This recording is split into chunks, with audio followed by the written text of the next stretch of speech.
Hello and welcome to the Ending Body Burnout Show. We are your hosts, Chris and Philly, co-founders of a multi-award-winning functional medicine practice, serving busy people with energy, mood, and gut issues. While busyness, addictive doing, people-pleasing, and perfectionism might be the norm, it's not normal, and it's a major contributor to health issues. Our goal with this show is to give you a holistic root cause approach to healing your body so that you don't have to continue doctor or diet hopping or popping a gazillion supplements hoping something might stick. So get ready to heal your body, get your spark back, deeply connect with yourself, and step into the life of your dreams. Let's dive in.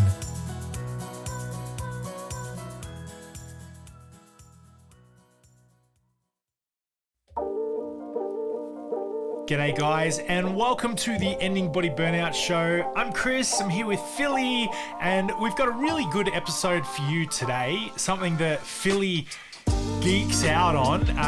We recorded a draft just before and I called what we're talking about bacteria. But it's not bacteria, we are talking about parasites, and there is a difference that she knows a lot about and I don't know a lot about. But we'd love to share our knowledge with you and stick around. It's going to be a really interesting episode. No doubt for those of you who are struggling with some of this stuff, you'll find this really handy and informative. Yeah. So this is really, we wanted to do this episode this week for two reasons. One, next month, in a few weeks, we have our free 3D live training, which is all about stress, burnout, and why your gut protocol isn't working. So I really wanted to do it like a gut-centric episode today, as to get your brains ticking around, why might I not be getting results yet? Also, too, I picked this topic out because years ago, oh my gosh, this is probably going back 7 years, I did a random video when I was doing a parasite cleanse. And the very start of the video started off like this. Shh, don't tell anyone, but I've got an itchy bottom. And the video was all about how I was doing a parasite cleanse on Dientameoba Fragilis and Blastocystis Hominis, which are two very common parasites that we see in our practice. And I've had, even to this day, we get random DMs. I don't know how people are finding this video on Instagram. They must be searching long and hard for Dientameoba Fragilis support. But a lot of people are like, hey, can you tell me how to get rid of this parasite? So I thought, well, let's do a podcast on that. Let's really break this down. Nice. Well, I can't even say it. How do you say it? Dientameoba. I love saying it. Dientameoba Fragilis. Dientameoba. That's fun to say. And Blastocystis Hominis. I want to channel my inner Will Ferrell and in Elf. Dientameoba. Dientameoba Fragilis. So for Blastocystis Hominis. For Chris's brain. That's a Scrabble winner right there. Look in the show notes. If you wanna memorize something that'll get all the good letters, Blastocystis Hominis Dientameoba Fragilis can be your triple letter score Scrabble winning word. Okay, so for use of time, we're going to call it defrag. Boring. And blasto. Boring. Or we could use the full name. Do it. Okay, now the number one thing that people think when they discover, and these two parasites, by the way, can be detected on your regular GP stool test. So I feel like that's why a lot of people reach out to us around these parasites. And the number one thing that people assume is that I just need to kill the parasite. I need to kill it, and then all my gut issues and all my other related body burnout issues are going to disappear. So this episode is a bit of a myth buster that, hey, yeah, if you kill it and all your issues disappear, wow, awesome. That rarely happens. We very rarely work with people like that, because most of the time people have tried to, do some simple things that they think are the right things, but we aren't just a parasite and a gut. We're a body of many bits and pieces. And so we want to break that down today in terms of how do you actually treat parasites so that not only they disappear or they get to a point where your gut can be functional, but also how can you actually eradicate symptoms as well. So parasites, a bit about parasites. They are part of your normal flora. They are not part of your normal flora. So there are things like candida, different types of bacteria that are just part of your normal flora. Everything is good if those more pathogenic microbes are in normal small amounts. Parasites, not normal. They don't belong in the gut. They are often, you at some point in your life, if you have parasites, have ingested them in some way. Usually that is via poo. Right. I'll talk about that a bit more in a second. Yum, right? Yum, yum, poo talk. We're eating poo. It's like eating. How does someone eat poo? I'll talk about how you actually eat poo soon. But when it comes to parasites, so parasites, they're not all equal. So you can have some really nasty ones like Giardia, for example, is a parasite you do not want to see in your gut, because there is countless amounts of research that show that it is very inflammatory. It's kind of like it rips away your gut lining. It can literally cause blood to pour out of your intestines if it gets bad enough. So that is a parasite that if you see that, yes, we want to kill it. Other parasites like Giardia, not Giardia. Is this a picture? That's Giardia. Okay. If you're watching YouTube, Chris is going to get geeky and he's going to pull up pictures. Yeah, that's Giardia. So it's like, oh, we eat that via poo. Yummy. Other parasites that we want to dig in today, Blastocystis Hominis and D. Fragilis, can be more benign, and there's different subtypes of these parasites. Back in the day, like going back maybe 5-10 years ago, there was just this blanket idea that these two parasites were bad, they needed to be gotten rid of, which is why a GP will include it in their standard pathogen test. If you go to a GP, they'll do like a really basic stool test that will look at 5 of the main nasty parasites and 5 of the main nasty bacterial pathogens. Blasto and D-Frag are included in these. However, thanks to an amazing PhD scholar, Dr. Jason Horlerak, who is from Canada, but he actually lives in Tasmania, believe it or not, has done heaps of research around the microbiome, and he's actually discovered that sometimes you can have these two parasites and it's completely fine. They're completely benign. They can actually help to support your immune system. They can be part of a balanced, healthy microbiome.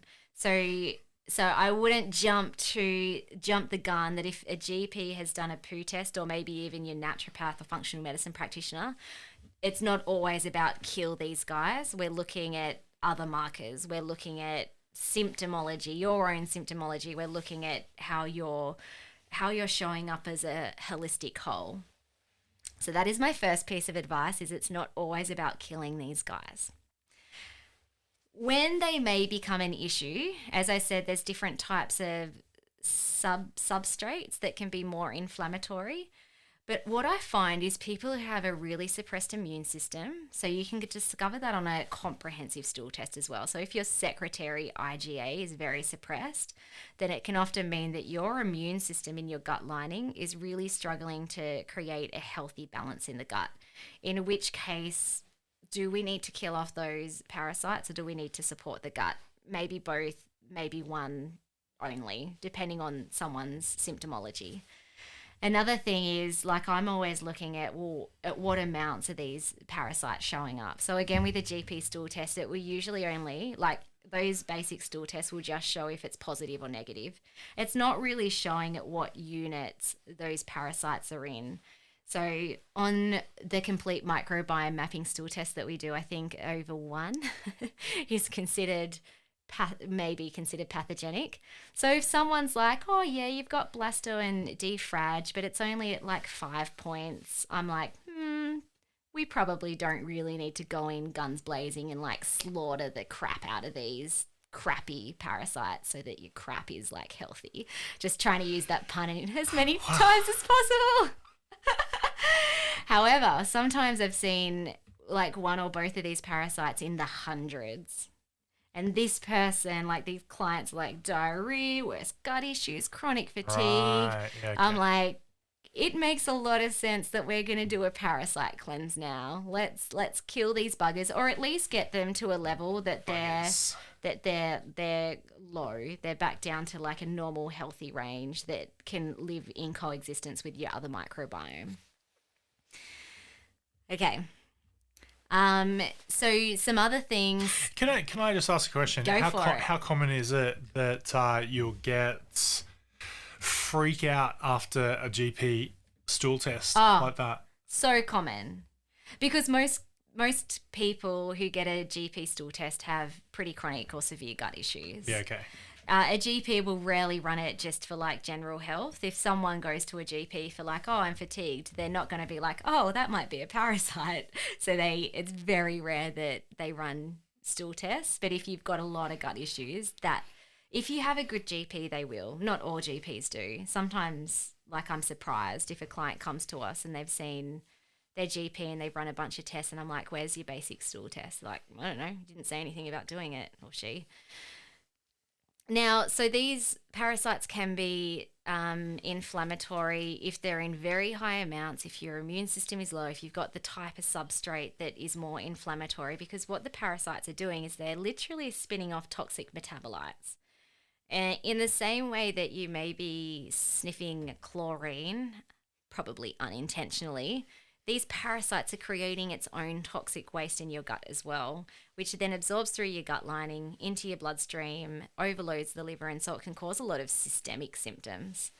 The other thing is parasites, they eat things. Whether you've got the best diet or the worst diet, they eat anything. They eat the good and the bad foods. And so people can become really nutrient deficient if you've got a really high amount of parasitic overgrowth. Could this be, I hear this a lot of times on discovery calls, I try and eat as good as I can. I've tried gluten-free, I've tried dairy-free, I've tried sugar-free, but my XYZ is still happening and I've still got blah, blah, blah happening. Yes, great question. It is always, thanks. There's always something else going on, at the very least gut health, but in our practice, anyone who's listened to our podcast knows that it's not just about gut health. So I've seen things like gluten allergy, intolerances, sensitivities to different food improve over time as we've been working on the gut, neural pathways, nervous system. So yeah, it's very rarely just about the food. Unless you're eating a cardboard white diet, eating fatty takeaway every day, then yes, you will be sick. The other thing too within parasites, and I was really researching into this when I was writing my book, Ending Body Burnout. I'm like, oh, I didn't even know this part, but they can eat you. So Wait, what? They can literally eat holes in your gut lining. Right. And then they can actually like squirm out of the gut into the bloodstream, and they can eat other organs. Let's pause the recording right here. I want to go and write a horror movie thriller plot right now of like this intestinal parasitic worm from poo that bores out of someone's guts into their body, up their bloodstream, into their brain, takes over their nervous system, turns them into a zombie. This is how zombies exist. Are you saying this is how zombies are real? Zombies are real people. That is the point of today's episode. Chris's theory has been proved. Yes. Okay, so Blastocystis Fragilis, if we come back like specifically to those, they're very prevalent worldwide, including in Australia. So you don't have to have gone to India or Bali to pick up these bugs. And again, that's a myth buster. A lot of people assume that they have to go to a third world country to pick up parasites. But can I tell you right now, it's probably hanging in your backyard right now or in your fridge. What? Wait, okay, keep going. And they would be definitely, as I said before, the most detected parasite that we see in stool testing in our practice. Like from not washing hands or like what is it? What's going on here? Yeah, okay. I'll just Oh no, I've got a system. I'm gonna get to that part. Chris is just like cut to the end. Freaking out Tell about me how how we can these prevent. tell me how these wormy things end up in poo in my potentially in my mouth. I'll tell you in a second. Yeah. So We better timestamp this so I can like jump straight to the poo worms. Okay, now remember, Blasto-defrag isn't always bad, so I definitely recommend working with a holistic practitioner that understands whether we need to treat it or not. Some symptoms that I would see with these, like some really common symptoms, if you've picked up a really nasty subset, would be diarrhea, cramps, nausea, vomiting, abdominal pain. Sometimes that might be in the onset of the initial infection, and then it can kind of calm down, but your gut's never the same since. I've definitely seen with some clients where it's just like severe gut issues and it's been going on for months and months, even years. It's definitely associated with IBS. So if you've been labelled, you just have irritable bowel syndrome, you may have parasites. And it can also lead to infective arthritis as well. So they're very commonly associated to rheumatoid arthritis or achiness in your bones, joints, muscles, because they're causing so much inflammation. Interesting. What about hiatal hernias? Going back to an episode we just... What about it? Oh, do you reckon like linked? Is there a connection? Yeah. Yeah, well, there definitely is. So we did a hiatal hernia episode 2 weeks back. That's where the stomach wedges up into the esophagus. So if there's distress, if there's inflammation happening further down in the gut, which is where the parasites are living, I mean, they can travel anywhere, then it's just another inflammatory stress state that can wedge your stomach up. Yeah, right. Yeah. D. fragilis is really interesting. So the stats show that 90% of children who are infected by D. frag are symptomatic, whereas only 15 to 20% of adults are. So again, like, and I do have found with children that they, oh my gosh, they respond so quickly to parasite cleanses, whereas adults may or may not need them depending on your situation. But defrag also been connected to fatigue, nausea, even things like anorexia, where it might actually been diagnosed as a mental health condition, but it's literally like this person has no desire to eat. And yeah, abdominal pain, all that sort of stuff. Okay, do you want to talk about where you can pick these guys up? Yeah. Yeah, okay. So they aren't part of the normal flora, but you can, so you pick them up from somewhere. So usually it's via poo. So usually it's unwashed hands. So someone shakes your hand and then you put your hand in your mouth so you can infect one another. Crikey. When I did my very first stool test, when I started getting into functional medicine, I had so many pathogens, including blasto and defrag. In terms of a symptom, they were really linked, not the cause, but they were definitely contributing to anxiety that I had back then. Because when I started the parasite cleanse 3 days into it, literally I felt this shadow, this heaviness of anxiety start to lift. Wow. Just that I'd add that in. Skin issues also really common. I remember I didn't have any.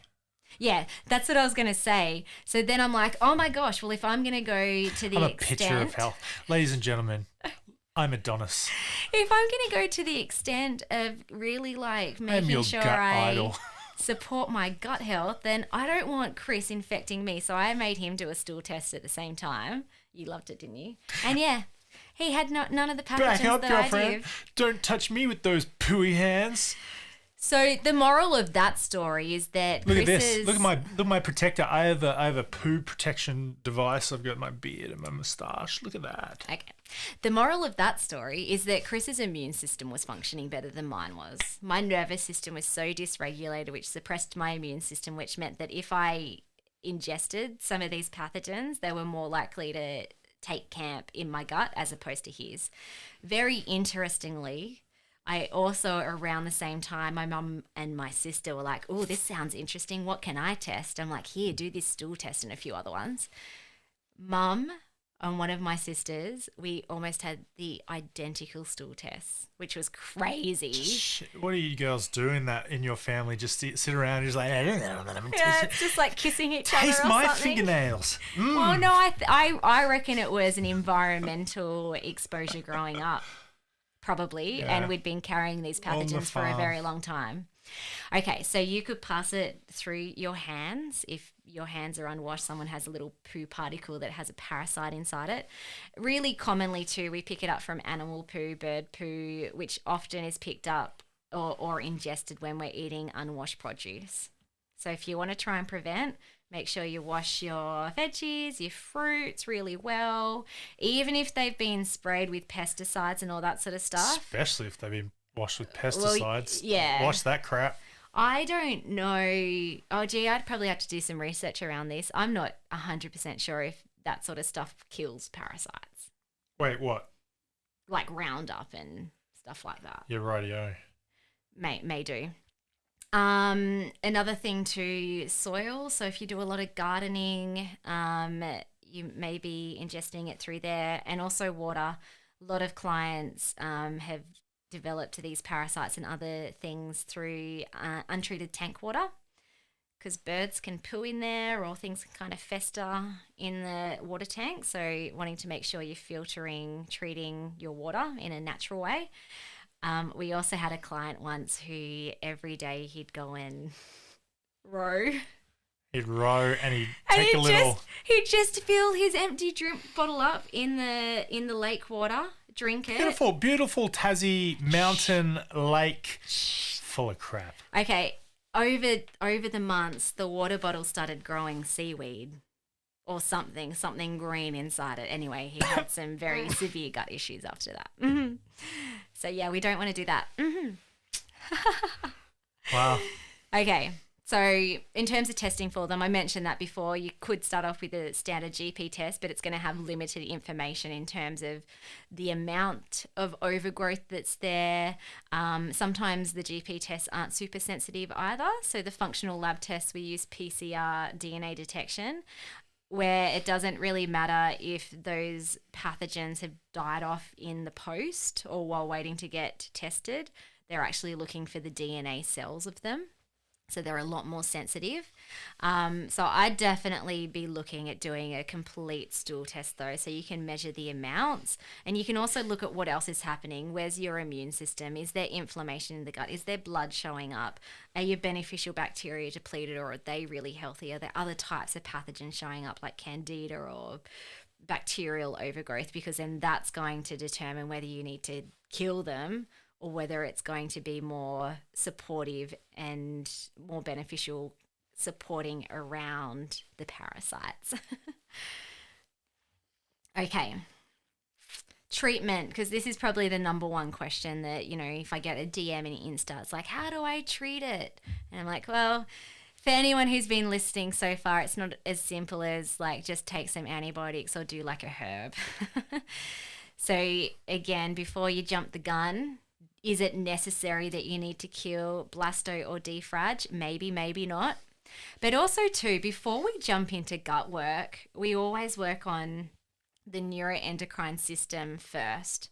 So if someone's showing up with adrenal fatigue or really low neurotransmitters, or you're running really busy, addictive doing, overwhelm, unconscious programming patterns, we want to spend some time, at least a good month, sometimes longer, calming the nervous system down so that when we get to gut work, you're actually going to be able to heal the gut, because it's impossible. If you're dysregulated, you cannot heal the gut because you're in a chronic state of fight or flight. So when you're in a parasympathetic nervous system, that's the relaxed state, you can now rest and digest, and your immune system I just swallowed a parasite. No, just kidding. Your immune system can come on board as well. So it's going to be suppressed if you're really stressed and overwhelmed. When you're relaxed, your immune system can actually take part in reducing the load of the parasite. So I'd always work on the neuroendocrine system first before jumping into the gut. Now, if you do need to kill off parasites, there's some really lovely, very potent anti-parasitic herbs, things like sweet wormwood, artemisia, clove, oil of oregano, pomegranate, black walnut. All of these are really powerful. I cleared my own defrags just doing like a natural cleanse. You do not need to have antibiotics or pharmaceutical antiparasitics to kill them.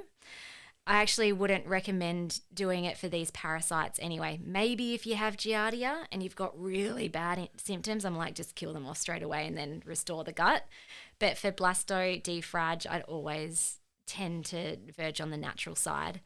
Also, too, when you're killing off, sometimes you may need a biofilm disrupting supplement, something like N-acetylcysteine, which helps to break down the cells that the parasites create around them. And so then that can make any killing off agent really difficult to actually penetrate them. So you break down the cell so that then when you have, whether it's a supplement or medication, it can actually kill them.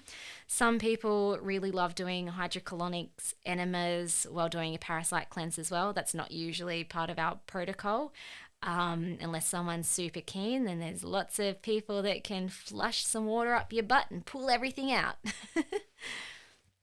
Okay, then after that, so killing, you don't stop there. If you do have to kill, you do not stop there, because that parasite, or you'll probably just likely get infected by something else.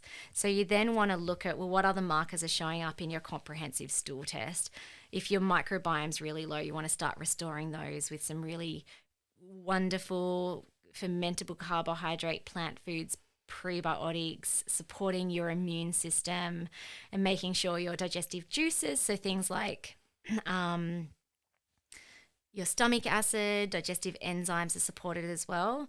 And if there's leaky gut showing up or inflammation, really wanting to make sure that you're healing up that gut lining, because it's not just about killing the parasite. We're wanting to look holistically at what else is contributing to the symptoms that you're getting. Then from another body system point of view, we always then look into detox support if the person needs it. And again, this is based on lab markers, because detoxification links very directly to gut health. So your liver produces bile. Your bile is then stored in the gallbladder, and then the gallbladder secretes that bile into your small intestines to break down foods. So if you've got detox issues, you're not producing bile properly, that flow isn't happening, you can over time start breaking down gut health again. And also, bile is a natural antibiotic. So anything that shouldn't be living in the gut, especially in the small intestines, that bile just naturally kills off, eliminates things that shouldn't be there anyway. So you've got this like beautiful internal system that is constantly trying to create homeostasis and balance in your gut, which is really cool. Is that why when you vomit after like gastro or something, you vomit up bile sometimes? Do you vomit up bile? Yeah, some people can for sure. Yes, yep. And then from a lifestyle point of view, so your foundational things, so good sleep, mindful movement, looking into deeper causes of stress, hygiene, so washing your hands, washing your fresh produce, all that sort of stuff is going to also help with supporting the healing of your gut and getting rid of the parasites if they need to be gotten rid of. And also antioxidant rich food. So although parasites eat everything, if you're really focusing on, like, vegetables would hold your antioxidants probably the most out of all the food groups. If you're eating heaps of color, lots of greens, then from a food as medicine point of view, it's going to help to reduce any pathogenic overgrowth that shouldn't be there, because you're providing those nutrients that help support that. Cool. Let's push on. All right. So now what if you've done all this? What if it's like, yes, I have worked on my adrenals and I've done all the gut protocols and I haven't just cured, I've looked at, I'm getting better sleep, my lifestyle's better, but my symptoms are still there. So whether that's gut symptoms or maybe it's fatigue or fibromyalgia or autoimmune condition or anxiety, what then? So what I find that some people do is they always go back to the pathogens or toxins. It's like, I mustn't have killed off the pathogens enough. I got to keep killing. I got to keep killing. Do not do that. Even if someone recommends you do that, I would recommend not doing that. Because second opinion. if you kill, and it's going on for months, like I would not do any kind of killing off protocol any longer than 2 months without reassessing. And I'd be very hesitant to continue unless we have some retesting to see what's happening there. But the thing when you kill, even if you're doing it naturally, is that it's going to deplete your beneficial microbiome over time. So you don't want to do that long term. Absolutely not. Otherwise, you paint yourself in the corner and things can just get worse and worse and worse because your beneficial bacteria and your immune system is getting more and more depleted. Also, if you're like, yeah, I've been doing all the protocols, but I'm still not better, but you're still running fight, flight, overwhelm, perfectionism patterns, which a lot of people do, and they often go into trying to do healing protocols perfectly. And there's a lot of guilt and shame around, I missed a supplement, or I haven't been perfect with the diet. Your body cannot heal in a fight-flight response. It's going to suppress your immune system also, which means that any attempt to reduce pathogens in your body is going to be overrun by you staying in a fight-flight response.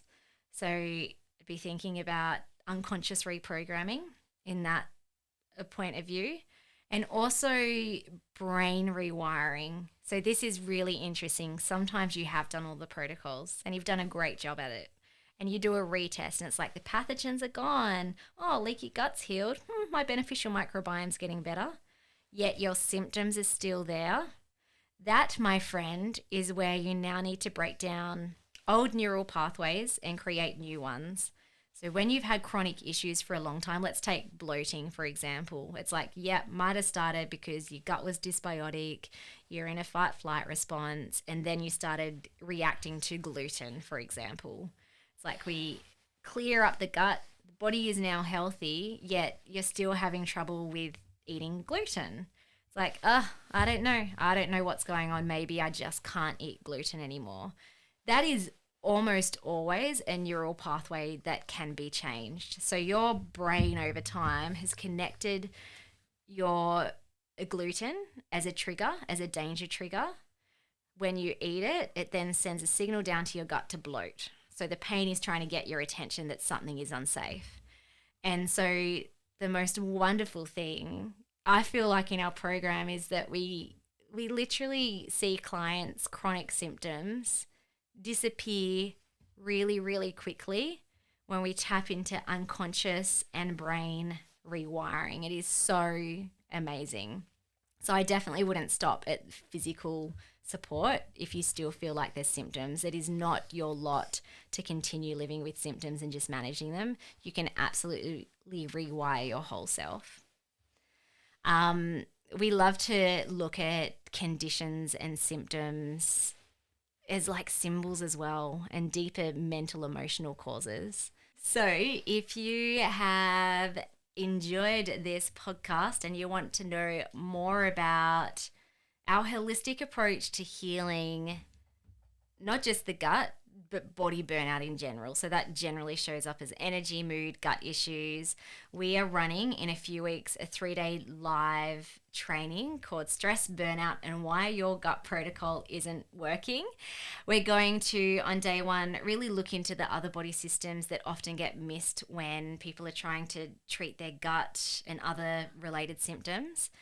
Day 2, we're going to look into the presupposition that you're not broken. So stepping in to take back your power, to look at how your patterns and your symptoms are actually keeping you safe and protected. Because until you can see that, healing, it's unsafe to heal. And then the 3rd day, we're going to really dig into the brain controls pain. So that's what I was just talking about before, in terms of you can do all the physical protocols, but you're still getting symptoms. What now? Well, we're really going to look into how the body creates neural pathways that get triggered and cause symptoms, and how you can actually rewire and build new neural pathways. So we're really excited about that. It's going to be so value packed. It is completely free. We've also got 2 other events happening the week before and week after.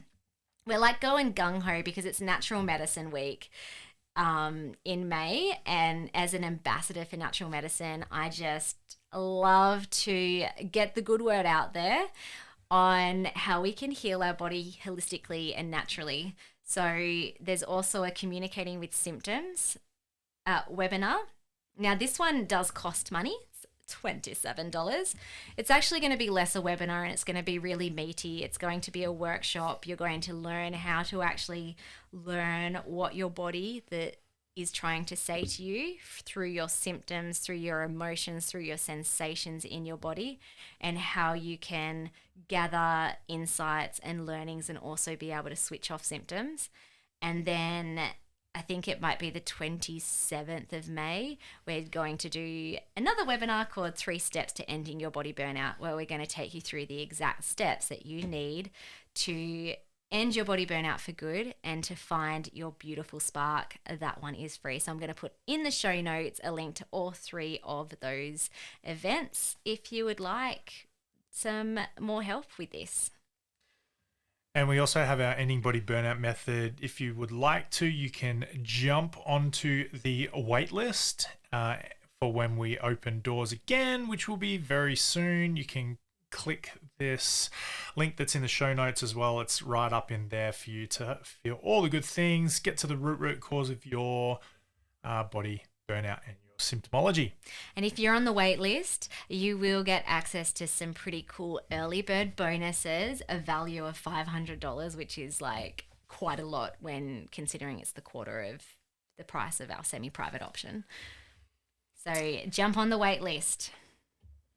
Thank you so much for joining us today, guys. We hope you've had a good one talking about poo, bottoms, and stuff that you can pass from person to person and stuff like that.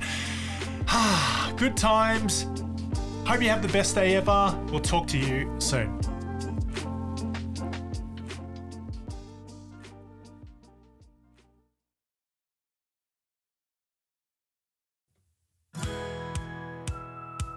Thank you so much for listening. We so appreciate you. If you'd like to give us extra smiles, drop us a review and spread the love by sharing this episode. You can also rate your own state of burnout and the root cause contributors by taking our Ending Body Burnout assessment on our website. And if you're interested in learning about our group or one-on-one Ending Body Burnout programs, shoot us a DM via Instagram or Facebook. Have the best day ever.